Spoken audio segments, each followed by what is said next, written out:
not have nuts. There is pistachios in it, so if you don't, give it to somebody else. But I did bring some key limes, so anybody who can't have nuts, come get a key lime. You gotta make these little caveats nowadays.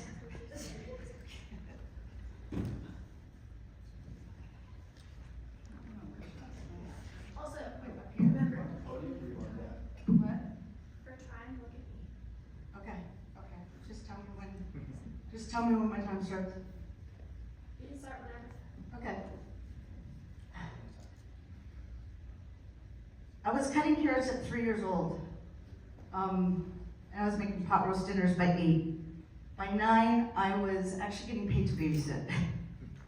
I had a younger sister, she actually had aplastic anemia, so my parents were at the hospital with her a lot for about 18 months before she passed away. So I was kind of fended for myself as a kid. When I was 10 years old, God became very real to me. I was spared from being murdered by a satanic serial killer named Richard Ramirez, the Night Stalker in California. At 11, when my sister finally passed away, my parents uprooted me from Arizona and from California, and we moved to Arizona. My mom really never recovered from the death of my sister, and my parents were grieving. So once again, I was left to kind of fend for myself. So I ended up getting kicked out of the house at 14. So at 14, I had a full-time job. I worked full-time, and because of my cooking classes in high school, it kept me there. So I still stayed in high school, which was a miracle in itself. And my very first cake I learned to make was red velvet cake at age 14, and this was like back in the 80s, so nobody even knew what red velvet was back then.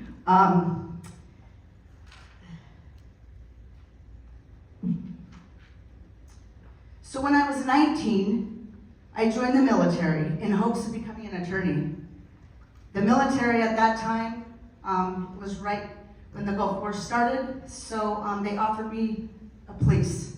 And at the time, I thought, well, maybe I needed to go that route because I wanted to be an attorney. But it turned out to be not such a great experience. I was actually raped in my police training. Before I was raped, they actually accused me of being a spy punishable by death as a form of intimidation. And then they threw me out because my personality wasn't good enough for the Navy, is what they basically said. When I got home, I was then pregnant, and I still had my delivery at a military hospital, but my water broke on Easter. And so they didn't want to bother the doctor on Easter, so they left me there for 3 days after my water broke. In 1996, me and my daughter both suffered military injuries. And when I was seeking out better care for her, because now we had no care, and she had life-threatening injuries, they said they lost my file. That was the day that I started my veteran advocacy work. So a very broken single mom to an infant with medical injuries and no veteran benefits left me alone to pick up the pieces. I then went to work for American Express, who took me in, allowed me to climb the ladder, and I was there for 10 years. 10 years at American Express in corporate America, and they became family to me. I left there when the trauma started to unravel in my marriage, and I was going through a divorce.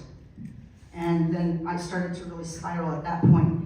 In 2011, I lost everything, partially to the real estate market. I actually went into real estate after American Express, and in Arizona with the real estate crash, I started losing things one by one. I went from living in a 6,000 square foot house to living in a taxi in Arizona. Like, who does that? Taxis, Uber didn't exist back then. I mean, we're talking like a real taxi for about a month. While I was actually fighting for my VA benefits, this was going on, and I actually lost my kids during that process. I lost custody of my daughters. My military injuries were used against me, My military injuries were used against me in court, and so this this is the last time I've seen my children. My daughter was 11 and my daughter was 16. They're now 28 and 23. So this is why I do what I do.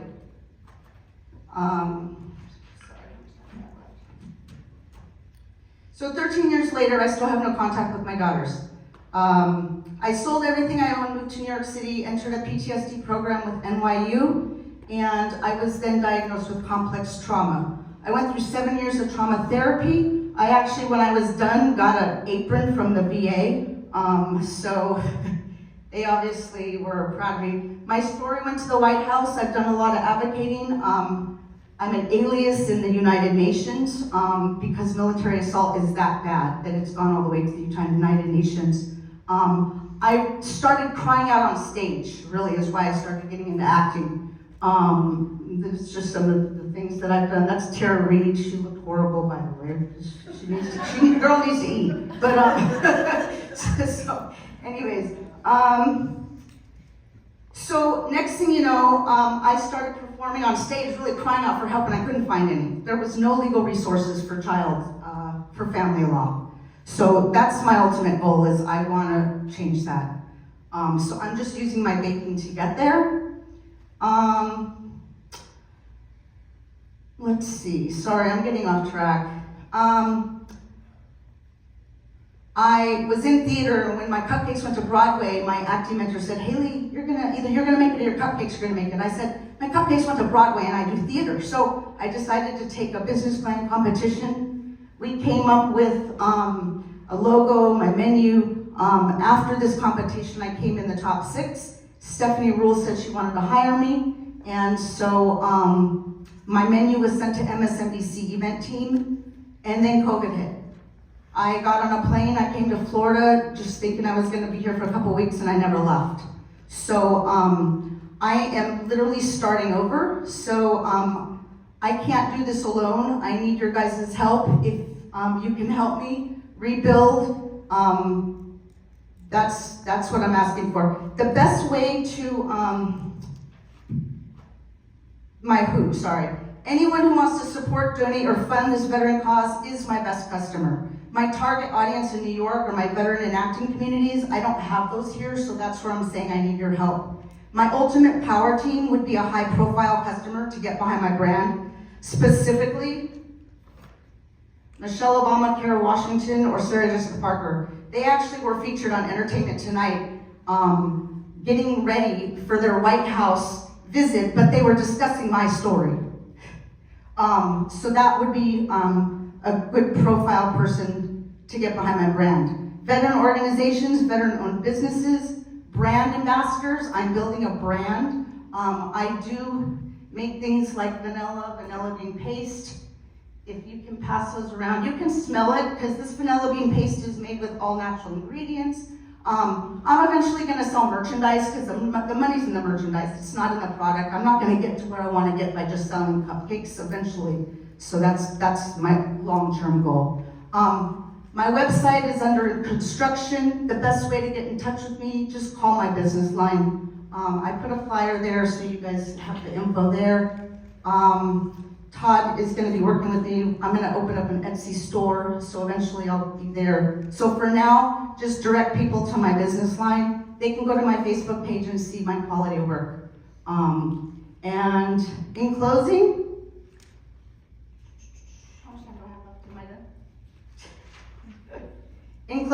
veterans are losing their kids. Parental alienation is becoming more prevalent, using our moral injuries against us. There is a dire need for family law resources in the veteran community. I fought for your blood, who's fighting for mine? When you use the baking soldier, you're standing with me and an important veteran cause. Don't ever leave a veteran behind. Thank you for your support.